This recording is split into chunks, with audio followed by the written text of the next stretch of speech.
Dr. Ruchi, Hello, please. Arun. Are you able to hear me, please? Am I audible? Yes, sir. Ma'am, please start the session. Dr. Akash will join soon. Hello, Arun. Okay, sir. Okay, Okay. sir. Good afternoon, one and all. Present in International Conference on Artificial Intelligence and Sustainable Computing for Smart Cities. I'm not able to hear you. Sorry? Are you able to hear me? Yes, you're very much audible.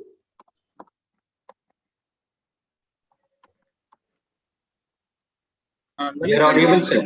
Are audible, sir. Not a problem. Yeah.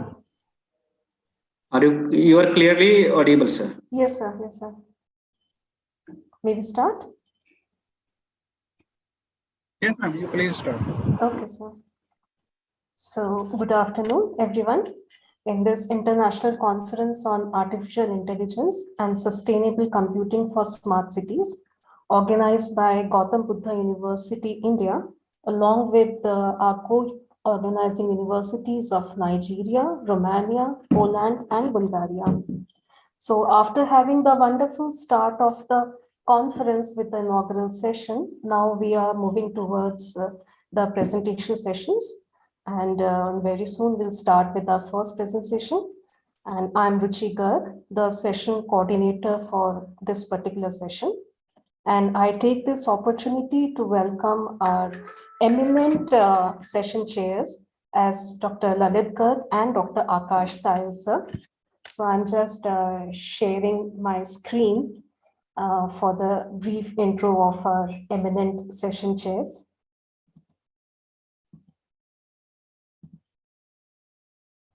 I hope the screen is visible to all of you.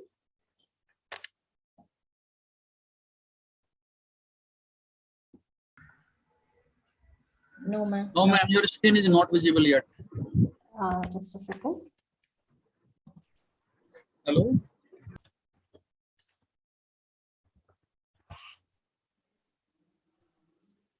Ruchi ma'am, kindly share your screen, then it will be visible.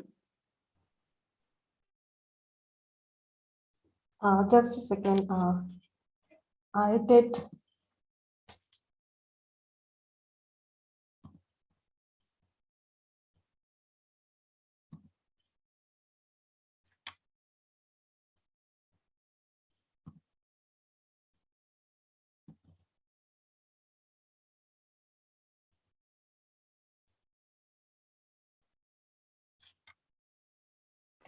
Visible, ma'am. Is it visible? Okay, thank you.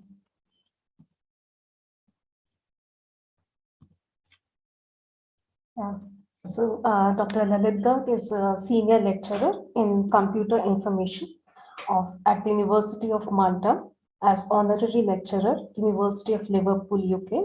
He has also worked as researcher at the Nanyang Technological University, Singapore, and also University, UK. He has supervised more than 200 master's dissertations and 4 PhD theses. He has published more than 100 eminent publications in the refereed journals, conferences, and books. Many of his articles have been awarded as best papers. Besides this, he has many patents in his name. His research interests are machine learning, data mining, cloud computing, IoT, information, operational research, and their applications, especially in the sector of healthcare. He participates in various European Union and local funded projects. For the year 2021-22, the University of Malta has awarded him as Excellence Fund for exploring the novel intelligent computing, healthcare equipments, requirements forecasting, allocation, and managing healthcare. Dr. Garg has delivered several keynote speeches and organized, chaired various international conferences. So I welcome you, Dr. Lalit Garg, sir.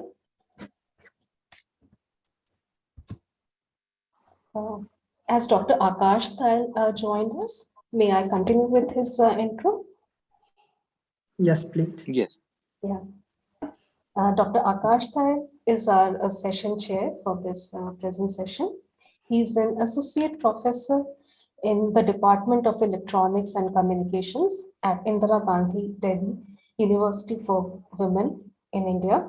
He holds his PhD from eminent IIT Delhi, and he has more than 15 years of experience in the field of academics. His work includes 486 research citations. He has published research articles in SCI and Scopus Index journals, and he has participated at many international conferences. His research interests includes deep learning, machine learning, data sciences, data analytics, image processing, and data science. Dr. Payal has been a technical and advisory committee member for various conferences. He has chaired and organized various international conferences, workshops, and seminars. He is an active reviewer for various internationally reputed conferences and seminars. He is a life member of GLOGIFT Society, IIIE, and IEEE. So, and I really must mention that it is our privilege that Dr. Lalit Garg and Dr. Akash Tayal accepted the request of Dr. Arup Salanki sir, our convener of this conference, and to act as session chair in this conference. And they took out their precious time for us. So once again, I welcome both of you, sir, Dr. Lalit Garg sir and Dr. Akash Tayal sir. Thank you So- very much indeed, Thank you very Ruchi, much.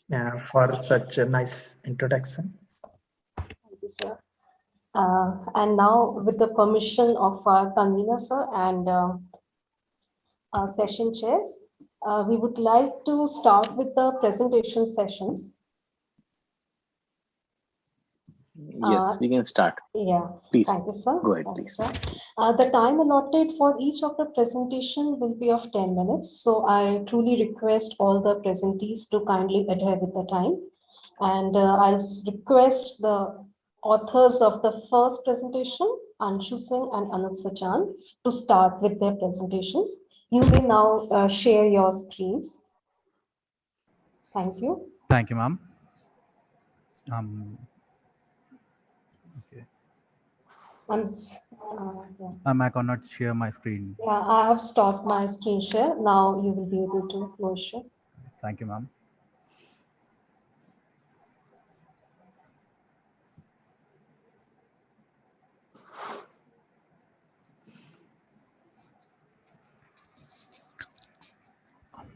Ma'am, my screen is visible. Is my screen is visible? Yes, yes, it is Yes, visible. yes, we can. Okay, thank you, ma'am.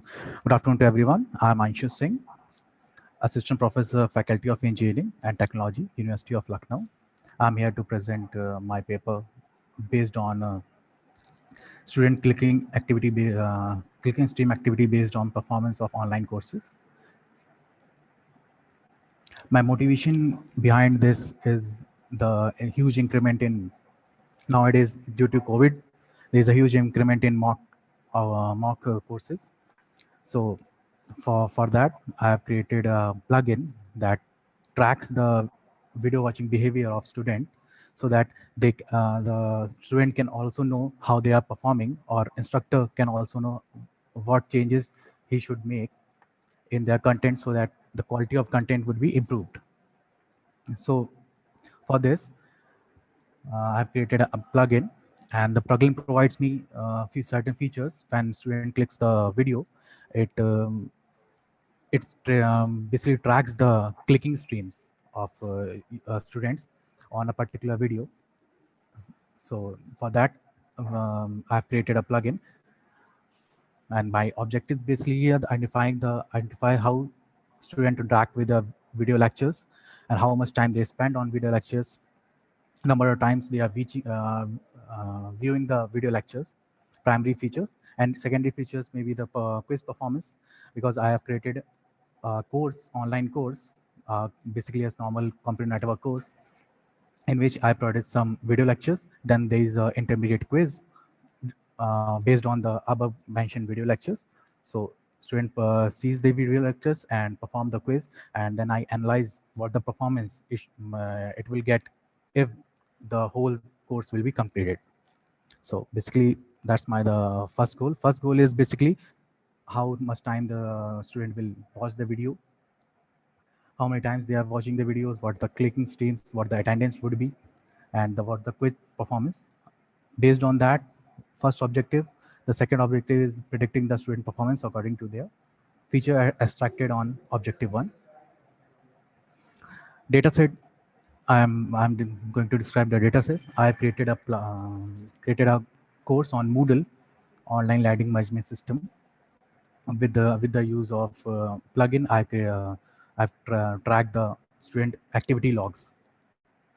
In this, I have created company network course, approx 43 video lectures, and I've collected the events, approx something 2,47,564, and every video lecture is of approx 15 minutes.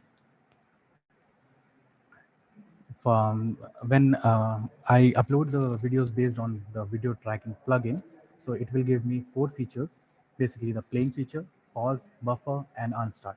Playing features, when first time user clicks the video lecture, it will record the timestamp, when it is for clicked, and how much time it was played continuously.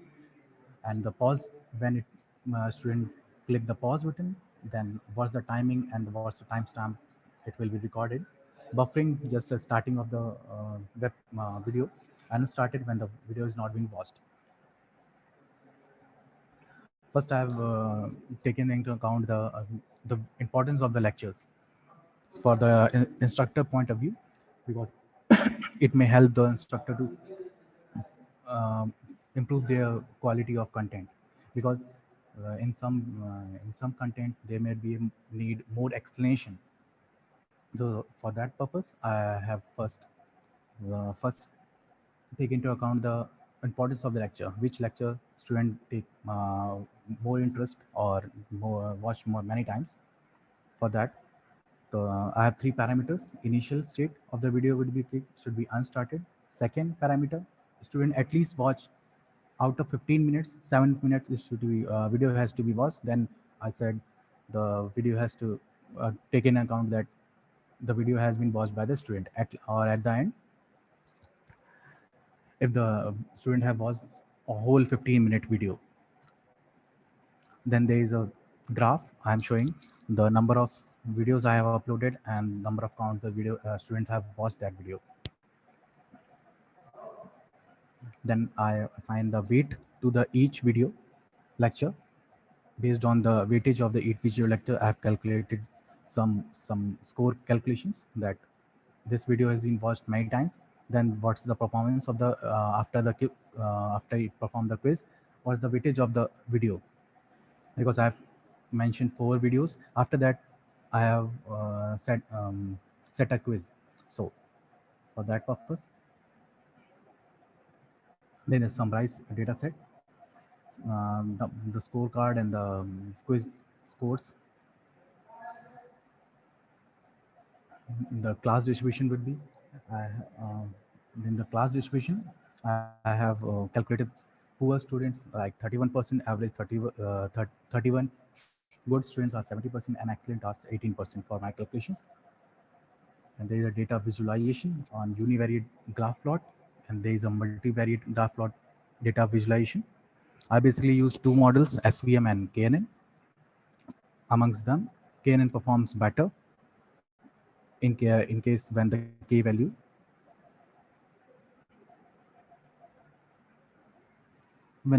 would be approx 14, it will perform better. And there is an error analysis. And the research of my outcome is basically it benefits 2 things. If we know how we are performing, then we can improve in future, or the instructor which are uploading the content can also improve their content based on the needs. It may be the quality of the content may be needed, or some portion of the part of a video need more explanation, basically. So that's my research outcome, basically. And the SPM model, it will not perform that much, but KNN model performs, but with the 86.67% accuracy.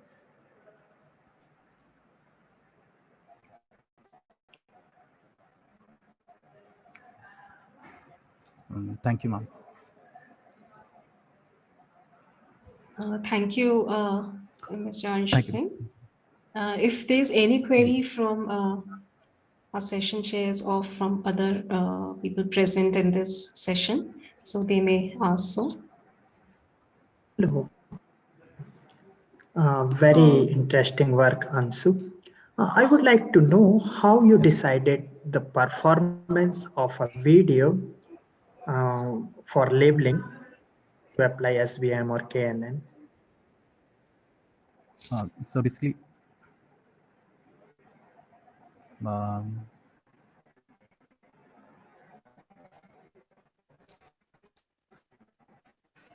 assigning the weightage to the videos based on the number of times student watches the video. If student feel interested in a particular video or particular concept, it will watch by many times or to understand the video. That's why I have created, if suppose I have 10 videos, so I have given the weightage from count 1 to count 10. Okay. So in the for maximum, for not maximum number of 500 times the one video has been watched. So I've given certain parameters with a 1 to 10 ratio. So Okay. Anshu, I would like to ask one question. KN is unsupervised and SVM supervised. So on what parameter you would say that KNN is better? Just by observed value, or you have got some other hypothesis for it? So by observed values. And the video for your calculations is just your video, or you have taken some other videos only? The data set is just So your own videos, or? So I've taken Yes. other videos also. So not for my particular video, I have taken some specific videos so that based on basically computer network course, I've created computer network course by taking lectures from multiple examiners or also multiple teachers. So I've uploaded I that. meant to say, that means you have just created this data set for data set also. Created data set, and this is all only for the study material, right? First, just only for the study material purpose. So, Okay, and only for the computer network course, right? yes, only for the computer network course. Okay, that means the performance will be different if I have a different subject. Yes, so, and the forms may be different for different subjects. So. What do you mean by the accuracy? Accuracy in KNN report accuracy. So basically, what you say accuracy? What is the intention of accuracy? So what is the meaning of accuracy in this paper? So when I've created a CN course, it will be when student performance approx suppose 100% students are performing, then I've taken 30% for testing and 70% for training purpose. So, see, so after 70% for training of my model, the 30% I've tested for that purpose. 30% also I know the results. So for that purpose, no. What you know the result? What is the result you are looking at? So I'm looking at the performance that before the end of the course, how it will perform. So you want to say that you are trying to predict the performance, or you are just looking at the predict the performance. And you are saying your model predicts the performance accurately with the with 86% percentage that you approximately predict the performance accurately. Yes, sir. And the last question, you have a data set which says poor 31 and average 31. Why? Yes, you are considering average and poor the same? Average and poor. Okay. Yes, sir. Average and poor 31. Good 70, excellent 18. What is this class distribution? How do you differentiate between poor and average?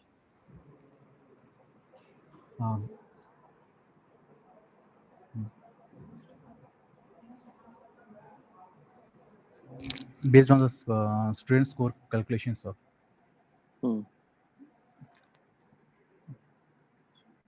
Okay. So which were more accurate? The average score was average student accurate, excellent student average was more accurate, good student were more accurate So average student was more accurate. in prediction.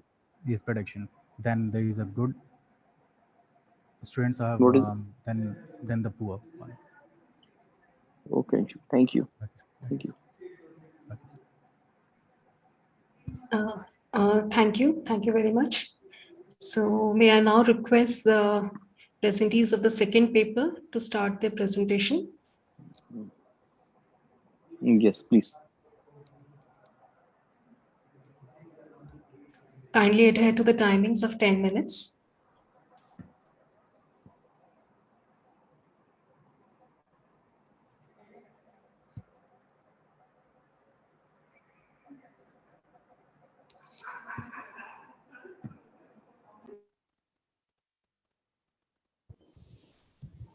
Am I audible, ma'am?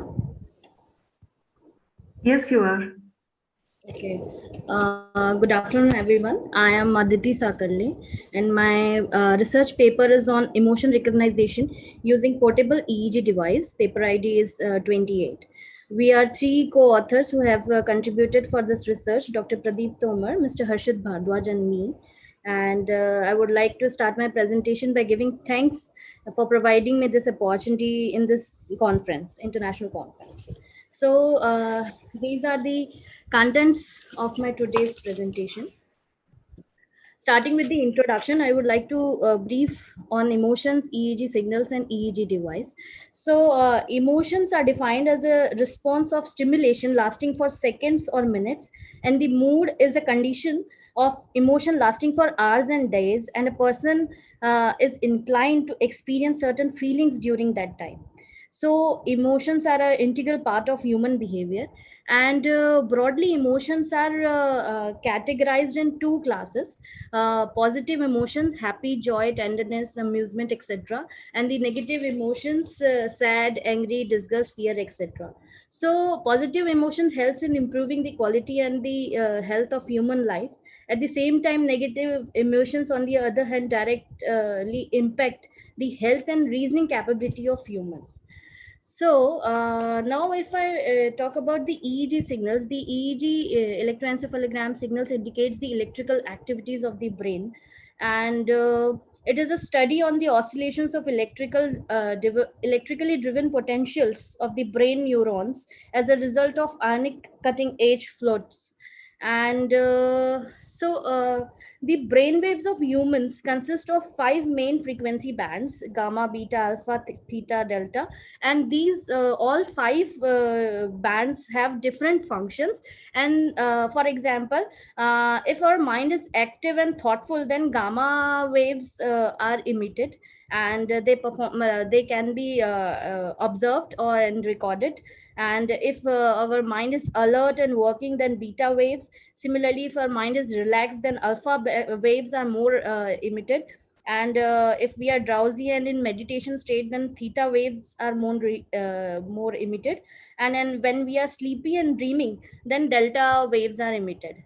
So there are presently different devices for collecting the EEG signals, obtaining the EEG signals. So EEG signals are obtained by utilizing the measurements of electrical activities on the scalp on electrodes. So based on electrodes, these devices has been named. For example, the first device is NeuroSky Mind Wave, which is a single channel device, which means it has only one electrode. And similarly, the second device is 4 channel device, Muse2 device, which we have used in this research, which has 4 electrodes. And similarly, 14 and 32 channel devices are available, and more devices also are there, which are 62 and 70. So the idea of the research is to make a portable system uh, for recognizing the emotions, and so that this system can recognize emotion, and it can act as a screening stage, and aware about the mental health of the people at a very early stage. And even if they don't have money or or the situations to reach to the help, for example to the psychiatrist or for the medication. So the society can help them.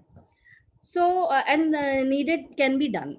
So this is the motivation. Also the emotions have effects like stress, anxiety, and results in poor performance. And yes, in the current scenarios, we even in the COVID situation, we have heard many such conditions, people have done the suicidal attempts and the criminal actions and other things. And at the same time, if emotions are recognized and the people are more towards the positive emotional stage of mind, then there'll be an excellent performance at the performer at the workplace, and they can be kind hearted, and they can further lead the social services and the humanity activities.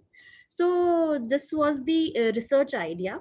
And the proposed approach was, here we have created a data set with the help of emotional elicitation material, which was the video clips and the videos that we have shown to the people. And on the basis of how they have reacted using the Muse2 devices, we have collected their brain signals and how they have reacted on those videos. We have cross validated them on the ground truth of self assessment form, which they fill after watching a video. And yes, and those self assessment forms has been being checked and organized with the help of a psychiatrist doctor. And then we have classified their emotions in two classes, basically positive and negative. And in this particular research, we have suggested a new approach, which is hybrid mutation operator, to boost the GP process after the reproduction and the crossover procedure in the GP process. And in this research, we have compared our result with the other states of art method which are already there, which is MLP, SVM, GP. And and also our approach which we have proposed, which is hybrid mutation genetic programming, on the basis of accuracy and sensitivity. This is a general example with which I would like to explain the hybrid mutation genetic programming which we have applied. So here, for example, if we have a tree with the fitness, a solution with the fitness 50, which we are considering our parent. And after the mutation process, and if it generates a child which has the fitness 45, then we will discard the fitness this generated child, because it has less fitness than the parent, as the parent's fitness was 50.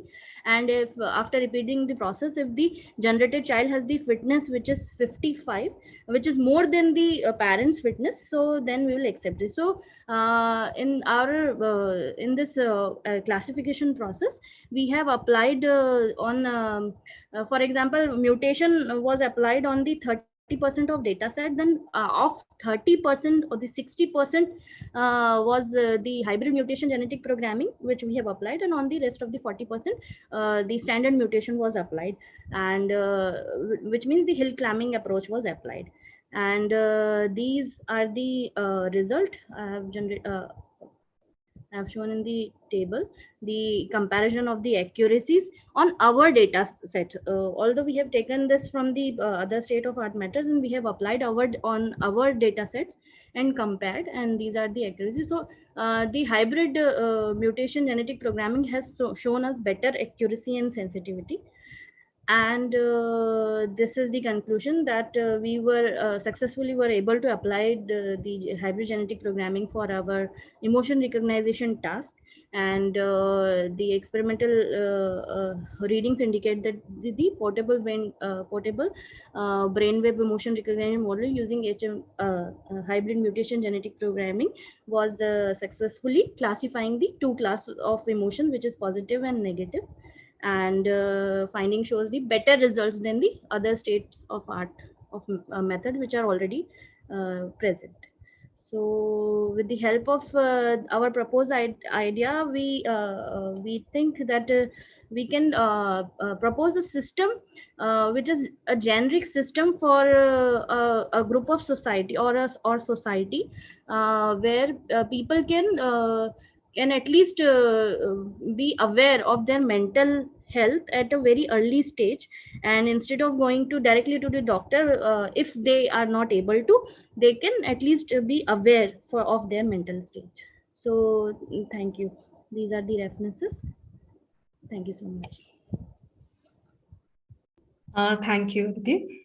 If any queries are there related to the presentation, they could be asked. Hello, Aditi. A very interesting presentation and interesting research. My question is, how many participants were there in your research, and what if instead of using 4-channel EEG Yes. cap, you might have used, I don't know, 32 channels or Okay, sir. So, sir, 16 channels? okay, sir. So there were actually I have taken data of 55 participants, and because this EEG brain signal data requires very less number of participants. So even after that, 40 data of 40 participants was useful because of some there were some errors in the other data. So in total, 40 participants were there, and I have used Muse2 device because I was looking for a portable device and also a affordable device which can give me a suitable results. This device gives me 20 features. Okay, and if I take 14 channel device, they can that also gives 20 features, and maybe little more appropriate readings, but that is so the device is of 40,000 rupees in India, of the Muse2 device which I have used, and the 14 channel device is of above 1 lakh. So if I want to make a portable and affordable system, so I thought of using a Muse2 device. This was the one reason. Yeah. Yes, yes. So is this data available online, or can you provide this data? Sir, there are datas of brain signals, EEG signals, which are available online. Okay. So but the other thing which I did here, for example, there is one data, seed data, and also there are two more datas which are available online. But this data what I have created for my research is of particularly for Hindi language and the Indian people especially, because there is a little problem in our social environment, basically in India, which I have acknowledged, or I have come across, that people are not very socially they manipulate their feelings. So particularly of Indian environment, how they are emotionally, at what stage they are, and if I'm showing them Hindi videos, then how their emotional stage arose, or lows, or they go towards positive or negative. So that's why I have taken the data of Indian people. Okay, that's great. Now, just one final question is regarding the videos. Yes, sir. Are these videos already classified, labeled by some clinician or psychologist, or you did it like how accurate that classification is? Yes, sir. Sir, actually, these videos are classified on the basis of genres like happy, sad, anger, and all, which is on IMBD, the international movie database, which is already available online. So they are classified on the basis of genre, and from there I have taken the videos accordingly. That if I want to show a So, happy video to my yeah, yes, sir. so what was the size of a clip, a video clip? Few minutes or? Yes, sir. I have shown the videos for like 1.5 minute or maximum 2 minutes. And after showing every clip, I have given them the rest of 1 to 2 minutes to relax. And then again, I have shown them the video with different emotions. Yes. Yes, sir.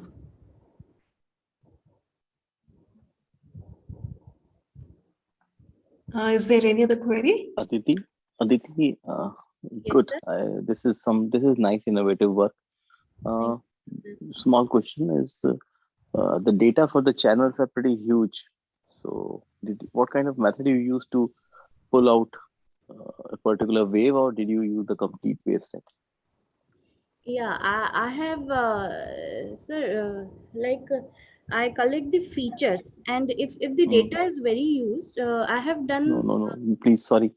You have got 5 waves, right? Theta wave, delta wave, gamma wave. Yes, sir. So your video set was for 1 minute or 1.5 minutes. Yes, sir. So when you collected the wave, when you Yes. collected the each of these wave from the 4 channels, Yes. so The did you yes, did the any kind data of is process? very. Yes, the data was very used, but Mhm, what I did for small sets, I have done it, corrected it manually, as mhm, even on the blink of eye, some data mhm, has to be discarded, right? mhm. So that I have done manually, and Okay, repeat. I was into this research from past 2 years, so okay, you did. So you yes, did manually. yes, sir. So far I have done it manually. So. Okay. What was the name of the software? Sir, there's one software, Mind Monitor, which is Mm-hmm. particularly used for Muse 2 device, which is a 4 channel, 4 electrode device. Mm-hmm. Yeah, that which I have used. So on that. Okay. And you found that for all the behavior, only one of the wave was prominent, or waves were also prominent? Other waves are Well, also prominent, sir. See, all the waves which are, they have their roles. So hmm. for a single behavior also, even if a person is happy, then Hmm. there are three waves which are active at that time. So So accordingly, yes, sir. you consider all the 3 waves. Yes, sir. Yes, sir. So I have taken accordingly Okay. all the three waves. So one final question. Yes, sir. So you want to show in your research the identification of the behavior, as well as you want to show whether the GP or the genetic programming is a good classifier. You have two objectives. Am I right? Yes, sir. Actually, I was looking for a classifier which can classify it nicely. So Mm-hmm. previously, I have done on GP as well. But when GP showed good better result, then I proposed this hybrid mutation as well. So yes, sir. Mm-hmm. So basically, you have to approach. One is a methodology to do that. They should be there. The behavioral pattern as well as a classifier. Exactly, sir. Yes, sir. Yes, sir. What was the processing time by using a hybrid mutation classifier? Uh, processing time. Um, what do you mean by that, sir? Iterations Like or yes, sir. when you fed in the data, it's how long did it ran to give you a perfect result? Or you just look at the accuracy, no time computation?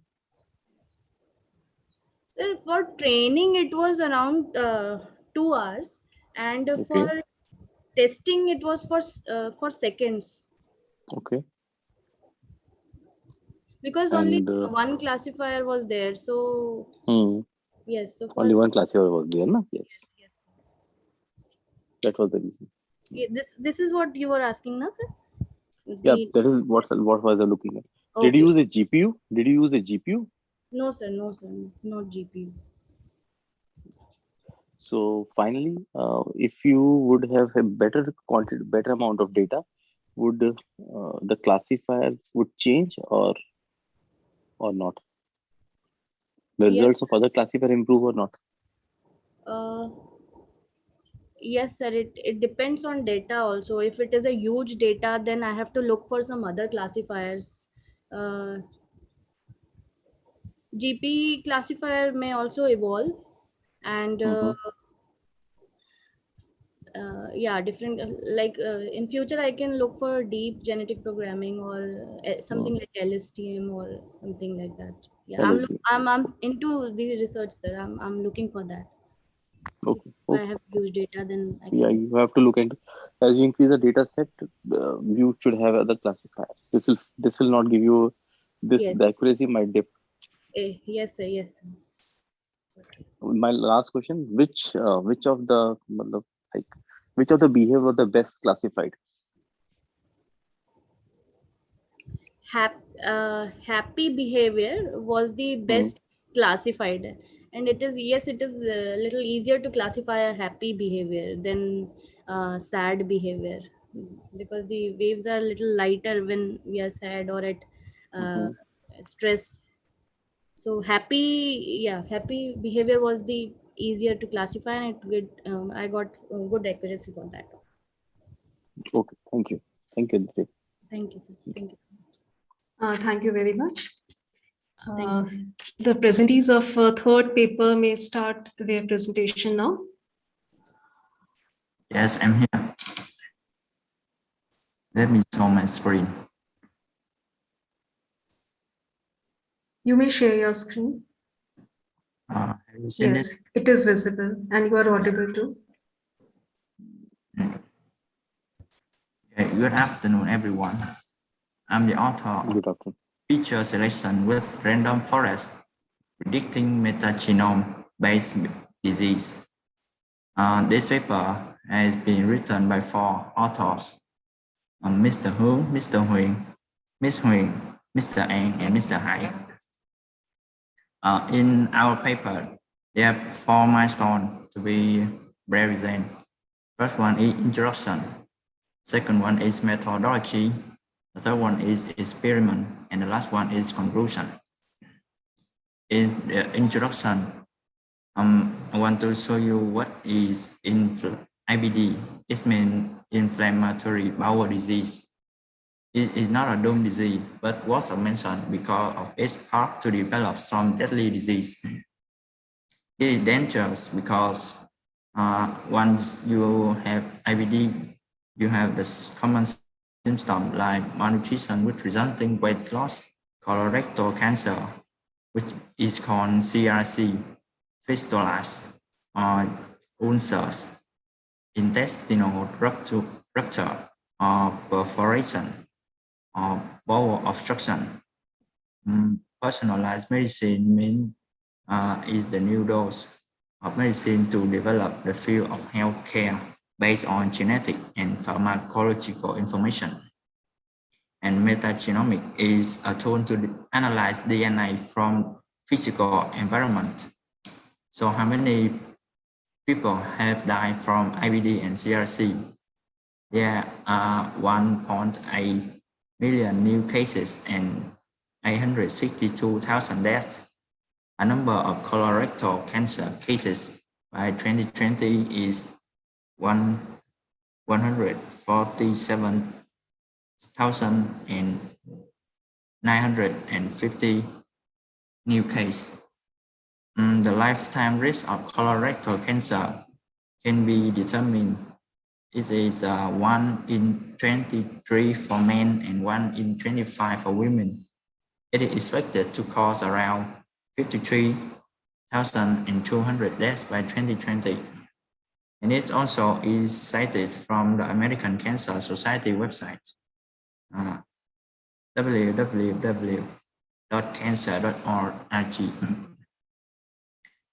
So the importance of personalized medicine is an extension of traditional methods and challenges, as well as changes in how to identify and organize health problems, and through that, use metagenomics to research methods for personalized medicine. The part 2 is methodology. In this part, we will show you which is implemented in our study. The first one is feature selection using random forest. We use random forest with function of feature importance, which measure linear dependence between 2 variables. And the second is predict using random forest and support vector machine on a random forest. The case one is applying random forest after finding out feature selection. And the case two is applying support vector machine, which is called SVM, after finding out feature selection. After that, we compare which is better. When we use random forest to select feature selection, we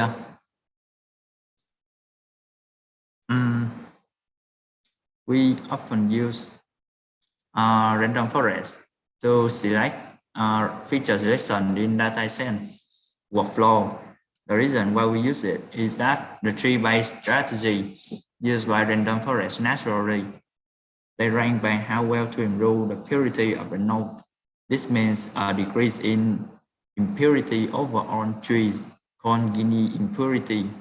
Nodes with the greatest decrease in impurity happen at the start of the trees. By nodes with the least decrease in impurity occur at the end of the trees. Thus, by running trees below a particular node, we can create a subset of the most important features. When we predict using random forest, we use it because it is a set of decision trees. Each node of a tree is property and brainstorm and branches are the selected value of that property. Following the property values on the tree, a decision tree tells us the predicted value. Thus, this is a method of building a set of lots of decision tree and implement voting to make decisions about target variable that needs to be predicted with our data set. After selecting 100 important features using random forest, we implement the train and the test data. We gain results to evaluate the effectiveness of the model.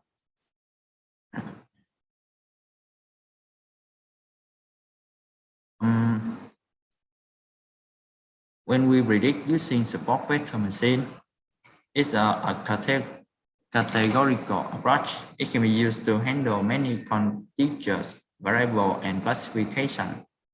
A hyperplane is built by SVM is multi-dimensional space to several different classes. SVM creates optimal hyperplane in repetitive way to minimize errors. The aim of SVM is to define a marginal hyperplane which uses to divide into the best dataset classes as well as random forest. After implementing train and test data, we get result. We compare and apply two models which bring higher accuracy through result and images. And this is our experiment. First, let me describe our data set. We have two groups of data. The first is IVD. IVD is originally published on 3rd February 2016, which is well-known research about fungal microbiota dysbiosis. In this original research, the author extracted data from 235 patients with IVD and 38 healthy subjects was determined using clinical 16S and AIS2C2 sequencing. And this is 6 sets of data from the first group, and this is the source for this group.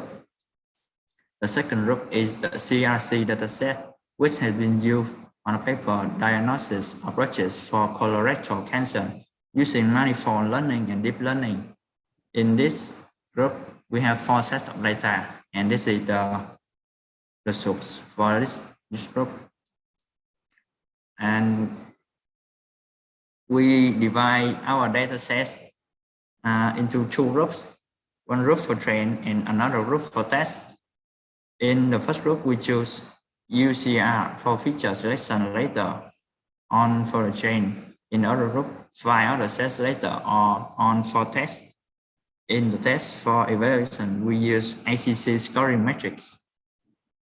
So what matrix are we saying? It is used to evaluate the result is accuracy. it has value in a range from 0 to 1.0. The value of 1 indicates perfect prediction, and the value of 0 means that the prediction falls. To calculate the SEC, that depends on the number of correct predictions and total predictions. This is the formula to calculate accuracy. And this is our predicted result. At this row, we have the prediction for SVM, and this row we have for random forest. And we can see that the average of all features here is higher than the SVM. Random forest is higher than SVM. And this is another figure to show that random forest generate higher accuracy prediction than SVM. And also the numbers of features used in random forest to predict is also fewer than those of SVM. So in conclusion, the prediction result has shown we could state that using random forest for predicting has an extraordinary improvement during predicting IBD patients compared to support vector machine. And from this result, we can declare that select feature using random forest and predict result using random that using SVM can generate a high precision model at 35 features. Therefore, we can detect disease easier with higher precisions. Further research beyond that remains could lead people to a healthy life with early detection of any kind of illness, not just only IBD and CRC. And that's all. Thank you for listening.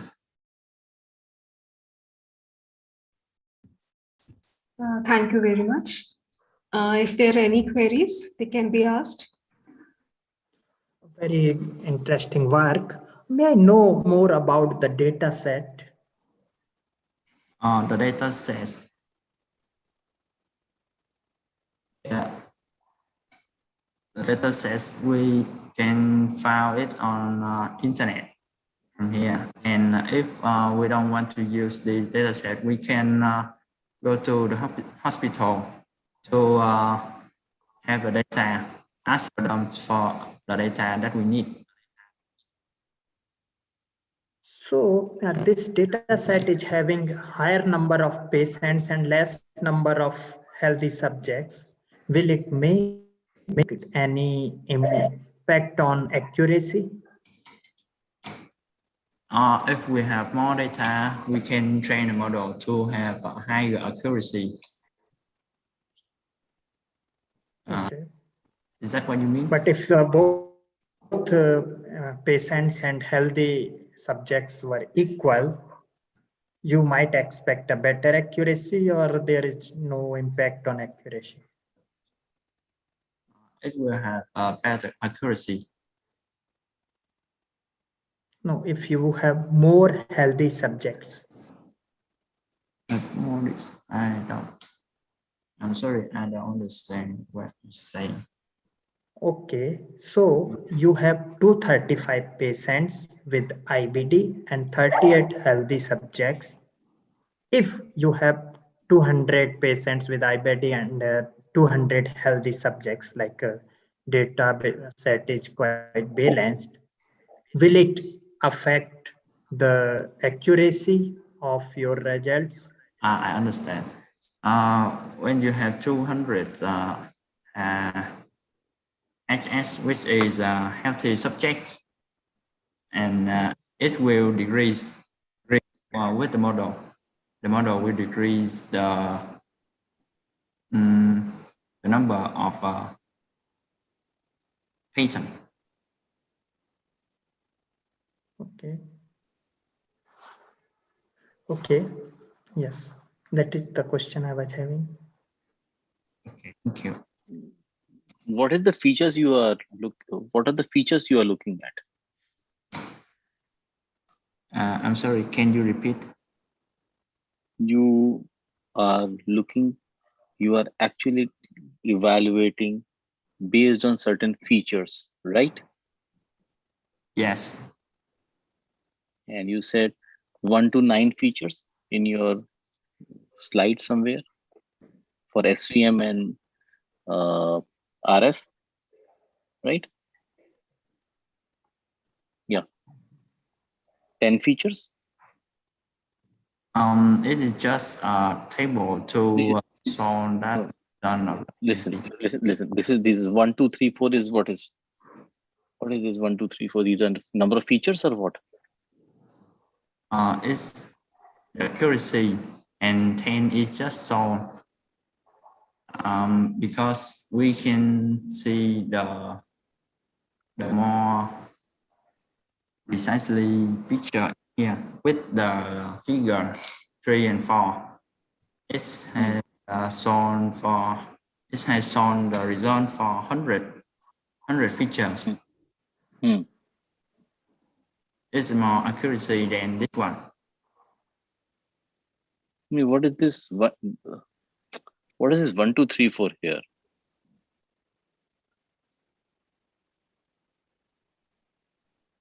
Hello?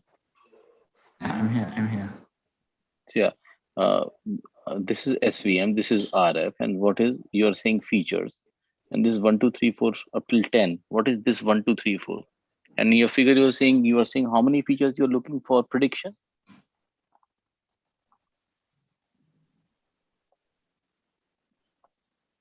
Do you chat it in meeting? My question is, how many features you are taking for predicting the disease? I select 100. 100. Yeah. Then what is this? What is this 3 showing, which is highlighted here? Maybe the layout is for so I don't know what this is.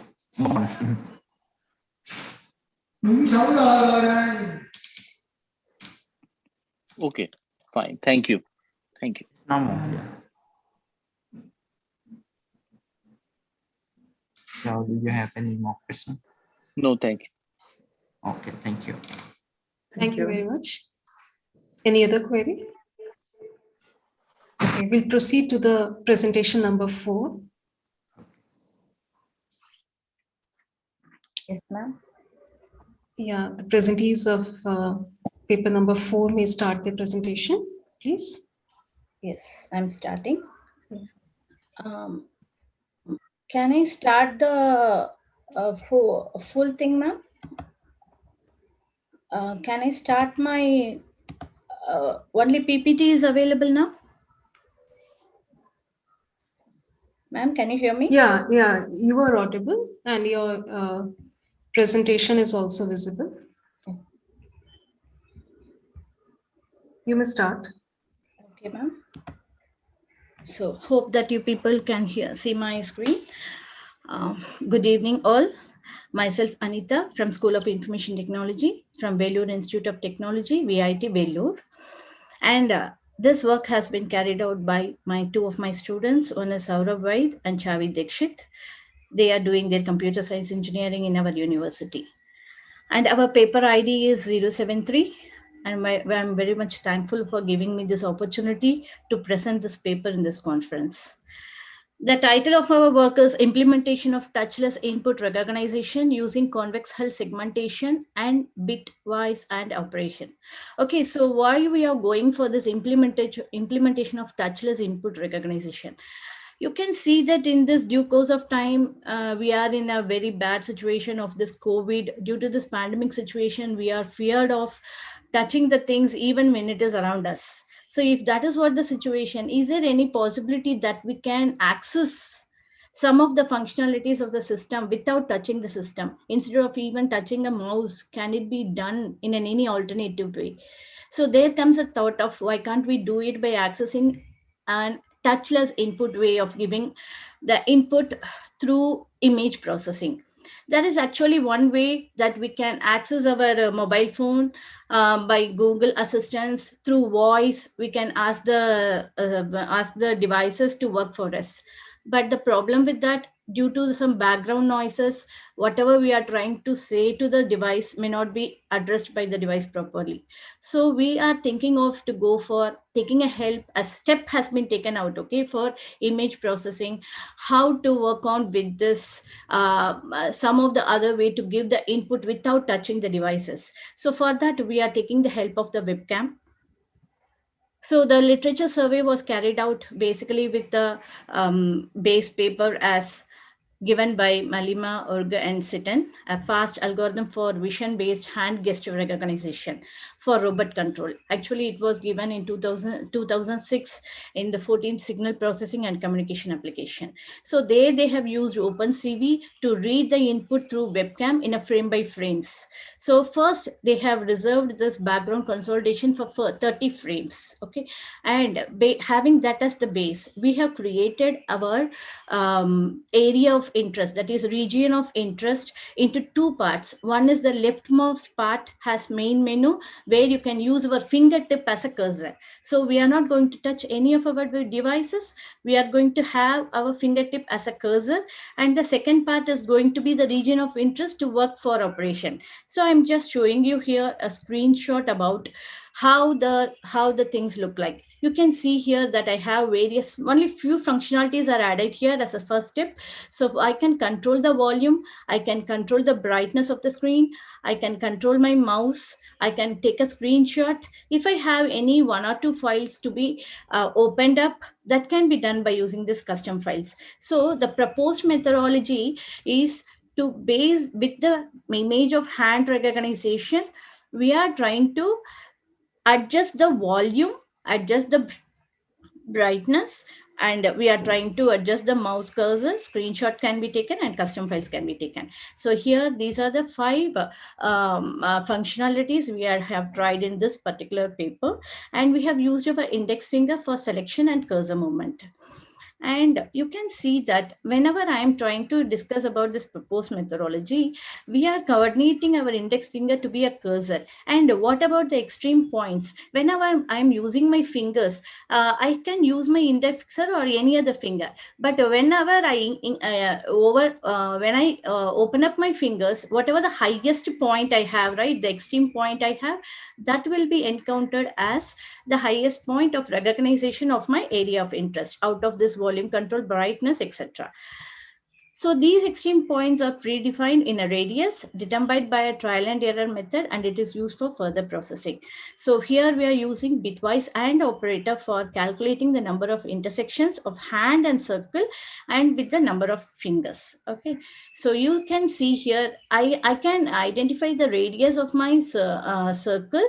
In that, I can have all my 5 fingers are given over here. As a threshold, we have only 5 fingers. So 5 fingers are encountered here for some of the actions. So when a user is going to give here a camera feed, the image processing module can take up the finger count and display the number of fingers. This is carried out. Similarly, at the same time, it will talk about the top point calculation and display the pointer over here. A red color pointer will be available. Can you see here in this? The red color pointer will be available to say that we are identifying what functionality we are working on. So here it is selected with the volume, and the number of fingers are also identified here. So here, if you're working on custom file access, it will go and identify the file access which is with the local path. Then the mouse control will help you as for taking track of any of the applications in your system. Then coming to the finger counting, based on the finger counting, that is, you can increase your fingers number 1, 2, 3. Then we can see that the volume can be increased, brightness can be increased. So you can see that here volume can be changed as well as brightness control can be changed, and the screenshots. Here the screenshots, here the screenshots are totally with respect to, if you are going with 5 fingers, it goes for taking screenshot. Okay. So here we can go for feed capture and background averaging, thresholding and counter drawing, segmentation and convex hull, and system utility controls are considered here for the proposed modules. So this is the selection of volume option, and showing one finger in the ROI result in setting up the volume to be 20%. If I increase the number of fingers as 2, 3, 4, 5, then it goes to 100%. So we have done an experiment analysis on this. I'm sorry. We have done an experimental analysis on this, where we can check out with our original image processing based on a trial and error for efficient processing. So algorithm actually depends upon the accuracy with the angle of your hand and the background lighting. If your background is good enough, then the accuracy of your algorithm was very good. If it is not that much good enough, the accuracy is not good. So this is one of the limitation we have. And the memory capacity is also going to be around 140 MB on average of all the 5 functionalities. So we have calculated here the 5 functionalities against the memory usage. So the average memory usage with respect to volume, brightness, mouse cursor, screenshot, custom access has been given here.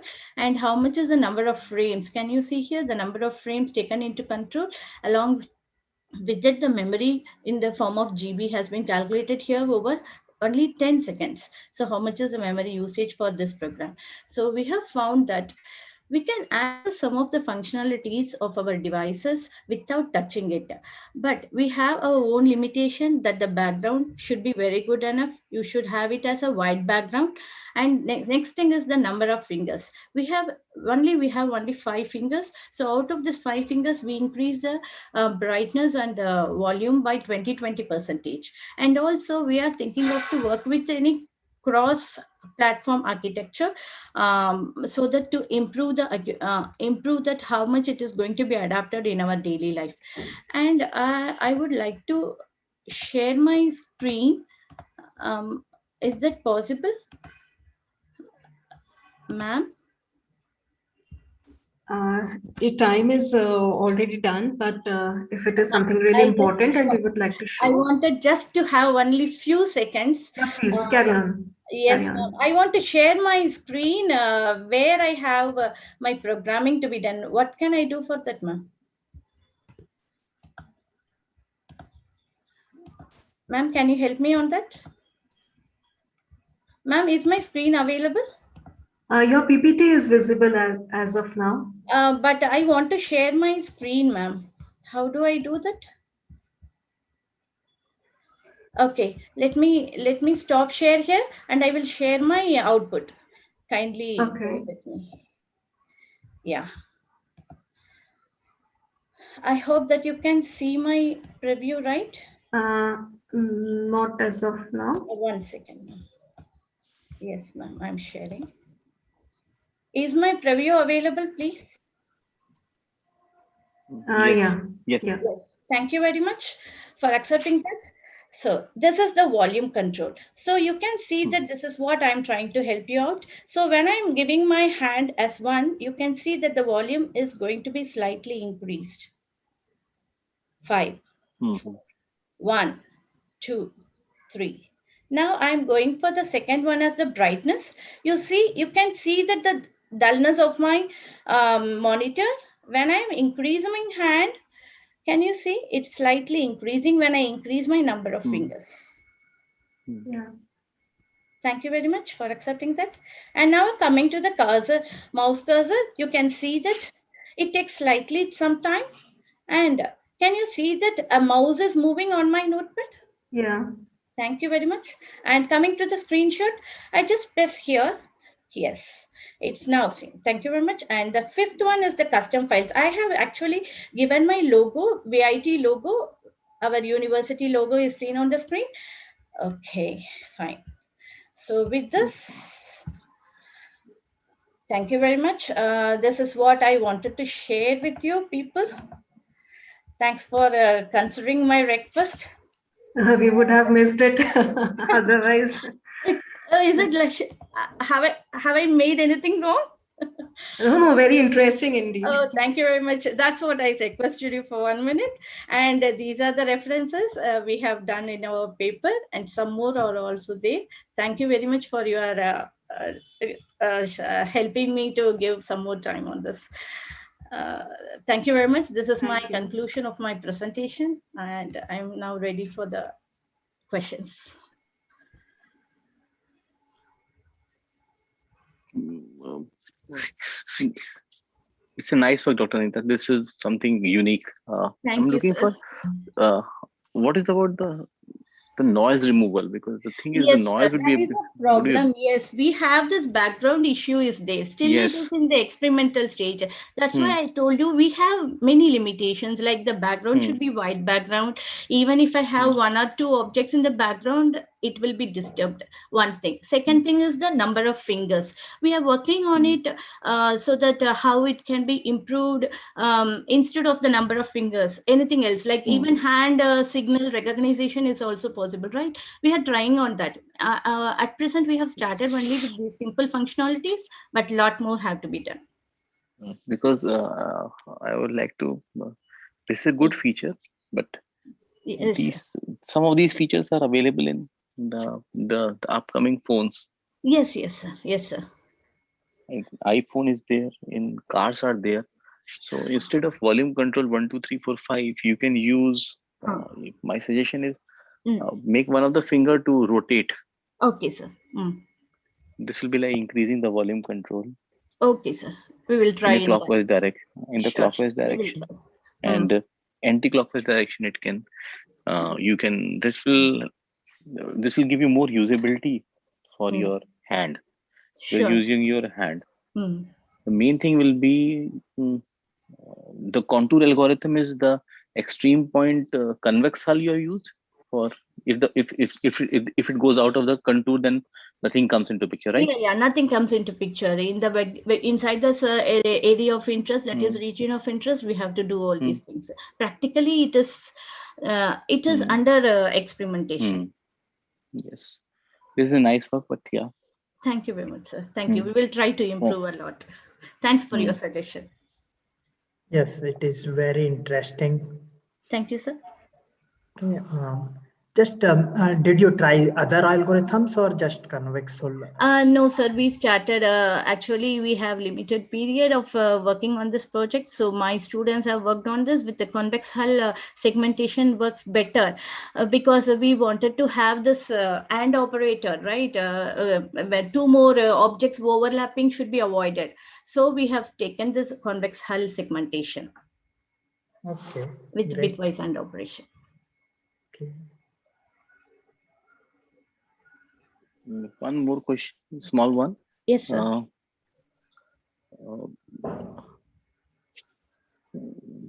There are other segmentation algorithms available in image processing. Yes, sir. You're asking me what are the other segmentation algorithms? Have you compared with any other segmentation? No, you just picked up because you have just picked up this because it was given in that paper. That is the reason. Yes, sir. Base paper they have done this with that with the 30 frames. So slight modifications we have done in this paper. What is the modification you did? Basic modification from So here paper? actually custom files are not added in a particular path. We can add up the custom files. They have concentrated only with this three controls like volume, brightness, and that screenshot. So no, doctor. I'm looking only what are the change in the algorithm you have made. Any change in the algorithm? Algorithm not changed, sir. Only functionality added up. Okay, no change in the algorithm. No change, sir. No change. So how many frames you're considering? You're considering 30 frames, right? Yes, sir. 30 frames. Did you evaluate it if you reduce the number of frames? No, sir. Actually, it is like on live live capturing, right? So within that region, if it goes beyond, also you can see that a slight change in my mouse. If I move from my brightness control to mouse itself, it takes slightly a memory usage. So when I move from one functionality to another functionality itself, it takes some delay in my. No. The thing, if you change the number of if you decrease the number of frames, the functionality, what will be the impact? Yes, it surely impacts. We have to at present we have concentrated only with this memory. How much is the memory it has taken? Those things we have considered. So we will try to improve this less amount of memory. How the functionality can be utilized in a proper manner. We are trying to. And what was the coding? You did the coding in which language? Yes, sir. We have done this coding. I'm sharing my screen. I'm stop sharing and I'm sharing it again. We have done it using Python. Okay, Python. Spider. spider we used. 1 second, sir. Spider. Okay. Share. So you have not evaluated if you have reduced the number of frames, what is the impact, right?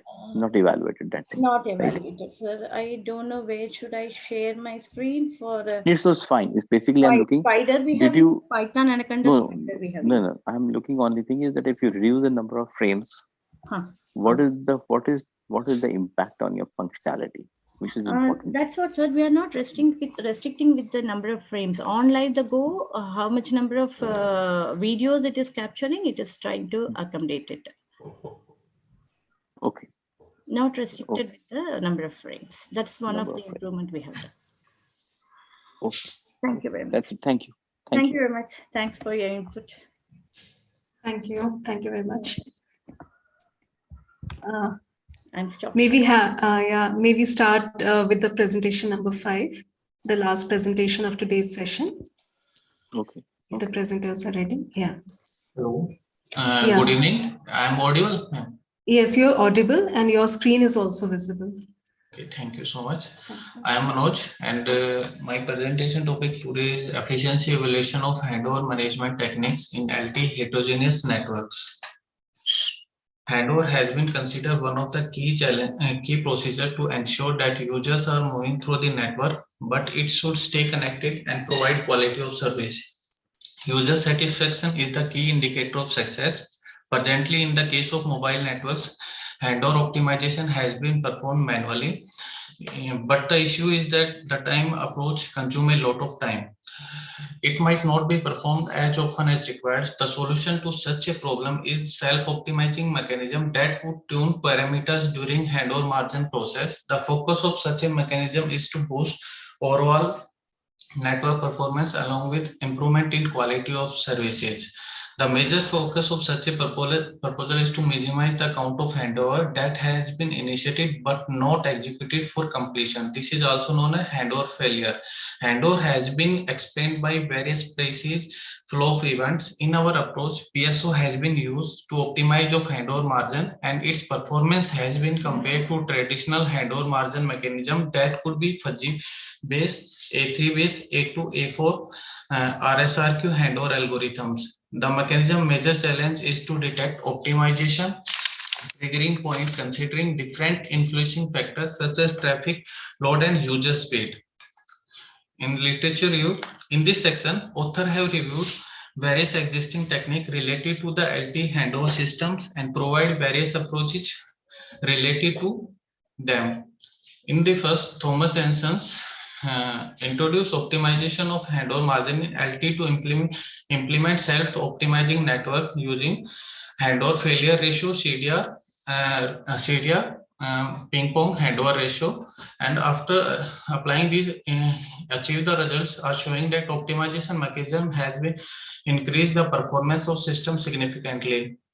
In the second, Muhammad Mandu also applied a mechanism to forecast suitable target femto access point in case of handover to achieve objective of handover and predicting the user mobility prediction using load balance of target FAP as well as whole network, and its result shows the algorithm would increase as well as decrease the probability of handover success as well as failure.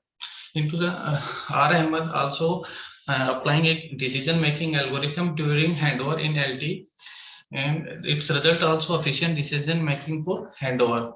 And as such, Afrin predicting mobility by Markov model for LT based femtocell. This model also shows the mobility of predictions. For AH mapping, apply Markov model to proposing prediction for mobility prediction with the support of Markov model for LT based femtocells, and it's after applying this, the results show the enhanced mobility prediction. After the problem is that during handover margin, it is observed that modifying user speed and variable loads of traffic play significant role in increasing the call drop rate that would reduce the network performance. Call drop rate is also considered as a challenge aspect that affects telecom networks quality of service. There have been fuzzy logic tactics and Q-learning approach already in existence to decide whether handover margin should be made or not. there is existence of traditional A3 based on handover margin. Along with these mechanisms, there is the existence of A2, A4 RSRQ handover algorithm. But the limitation of these mechanisms are performance and accuracy. It has been observed that there is a need to find the optimized user speed and traffic load to manage the cold drop rate. Previous researchers are not focusing on optimization mechanism to test optimization user speed and traffic load. So there is a requirement of PSO to propose an optimization mechanism to increase performance and accuracy during handover management, as well as to minimize the cold drop rate. Handover margin and time to trigger need to be optimized using PSO to achieve these objectives. These are the performance metrics: RSRP, time to trigger, handover failure ratio, ping pong handover ratio, and cold dropping ratio. In simulation work is performing comparative analysis of speed in case of A3 based, fuzzy based, A2, A4 based, PSO based mechanism, considering HOM, CDR, ping pong, handover failure, and handover rate. In simulation work, the various parameters taken into consider are HOM, CDR, ping pong, handover, and rate. The calculation are made considering coverage radius up to 2 km. The overlapping radius is 500 meter of two base stations. The user speeds range between 0 to 140 at an interval of 10 milliseconds. The value of constant k is here I have taken 100 and time k is seconds. And considering these parameters, user speed, total distance, simulation time, mobility algorithm, handover algorithm, serving cell threshold, neighbor cell offset, hysteresis, and time to trigger. After applying, I have here the comparison of handover margin time consumption for different user speed. For calculating the value, based on the user speed, I have here in this figure. In this figure it shows that the PSO based handover margin is less as compared to other A3 base, fuzzy base, and A2, A4 base. The figure shows it also shows the figure in the comparison of time consumption in case of A3 base, fuzzy base, A2, A4, and PSO base. And again, I have on based on the user speed for different. Also consider handover cold drop rate time consumption for different user speeds. And this figure shows in this figure the PSO base also taking less time as compared to A3 base, fuzzy base, and PSO base. Next, the comparison of ping pong time consumption for different.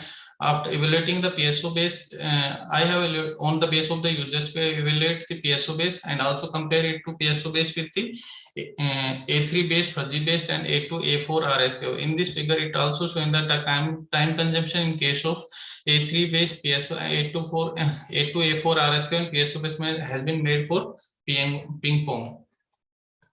Comparison of handover failure ratio, time consumption for different users. The results are showing that the handover failure time is less in PSO based as compared to other techniques. It shows in this figure. It's also showing that. I'm also show the different. Also calculate the user speed, different failure ratio, handover failure ratio, handover rate time. It consumes the handover rate time. In this, it taking the minimum the comparison time consumption in case of A3 fuzzy base, A2 F mechanism has been made for handover rate time consumption. The conclusion of my study is approach are implemented and observed that the user speed and traffic affect the cold drop rate and handover margin. It is concluded that if the variable user speed and the variable traffic load increase, then the cold drop rate reduce network performance. PSO optimization mechanism supports finding the triggering point, which is not possible with fuzzy logic or another traditional handover margin mechanism such as A3 based traditional scheme, A2, A4 handover algorithms. So this technique is accurate solution minimum time. The research concluded that the PSO mechanism used to get the optimized result during the simulation helps the optimized implementation of handover margin with high performance. The research would play a significant role in finding the triggering point, and several other factors that influence handover margin and cold drop rate performance would be considered in the future research. This research would provide quality of service with higher accuracy by reducing the cold drop rate. In the research would also allow the efficient management of LTE resource for better throughput. The PSO-based handover optimization mechanism is changing value of hysteresis and time to trigger parameters in an automated fashion. In future, PSO algorithm can be modified for even better performance of the network. Such algorithm consider the account weighting factor provided by operator policy to various performance metrics such as ratio of handover failure, ping pong handover, and call dropping. These are the references. Thank you.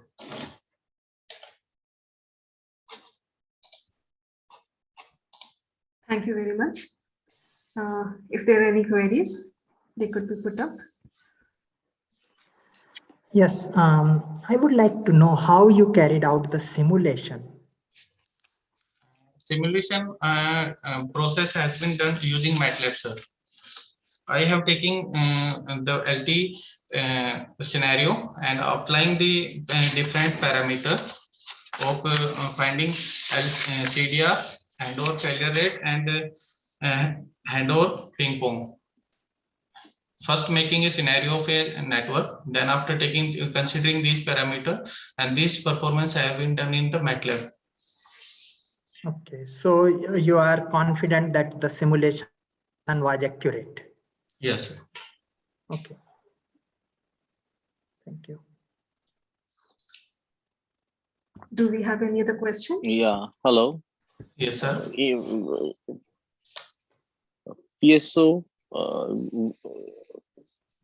in PSO, which exact PSO, what you're using? Particle swarm optimization or which one? Particle swarm optimization, sir.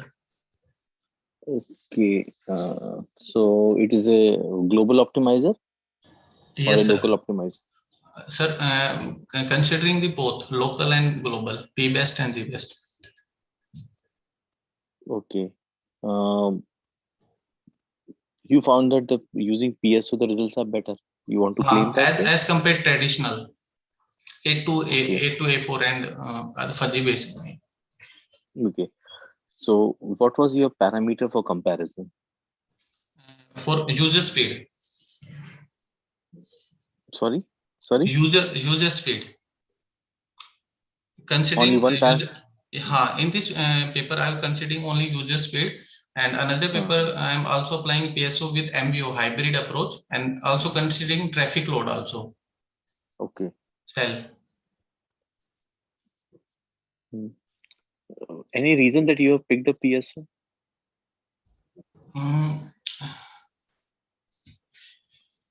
Also compared to some other approach, I also use the well optimization approach, but compared to PSO, it's taking less. So, what was the simulation time? Simulation time it taking depends on the distance divided on speed. User speed 0 to 140 I have taken in this. Okay, thank you. Okay, sir. Thank you. Thank you, ma'am. Thank you very much. We are done with all the presentations. So I must say that very knowledge enhancing research work presented by all the presenters here. And now I would like to request our session chair, Dr. Lalit Garg sir, to kindly say a few words. Dr. Lalit Garg sir, please.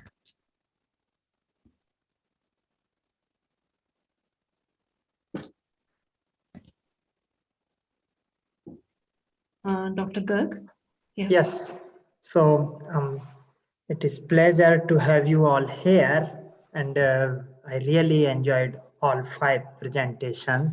These were highly innovative, contributing to the knowledge, especially utilizing artificial intelligence to solve real life problems, especially emotion recognition, and then also touchless device, operating your devices touchlessly, disease classification and prediction and detection. So yes, thank you very much indeed for all such nice presentations and having me here. And I wish all the very best to everyone. for their research and future endeavors?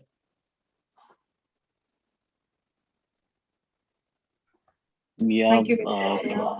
from Thank you, sir. from my side, I would say the efforts have been really incredible, and uh, the work is innovative, and the research domains have been properly identified. But I would appreciate certain findings are there from my point of view. Your efforts are very good in this COVID times with limited resources and minimal accessibility.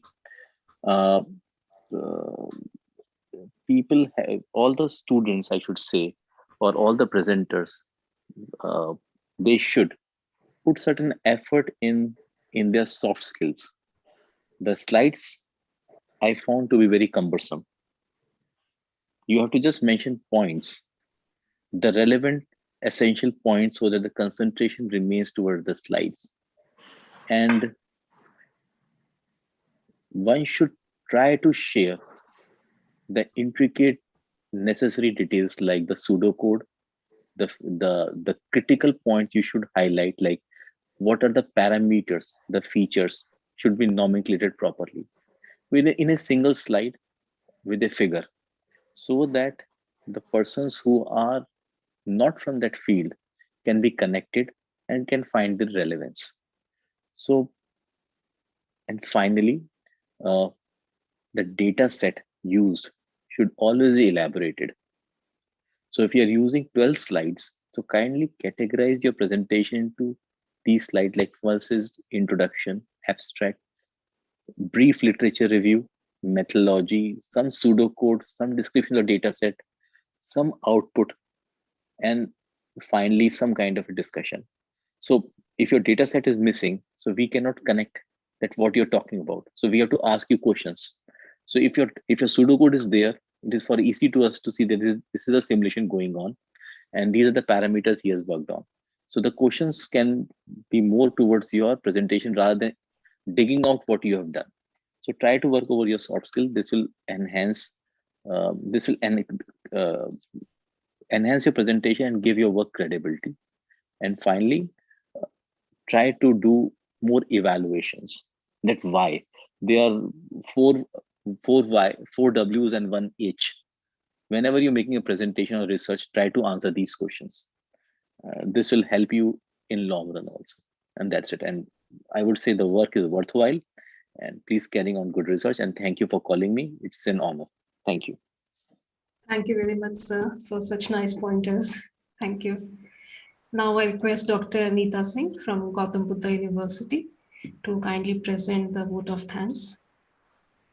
Over to you, ma'am. Thank you, Ruchi ma'am.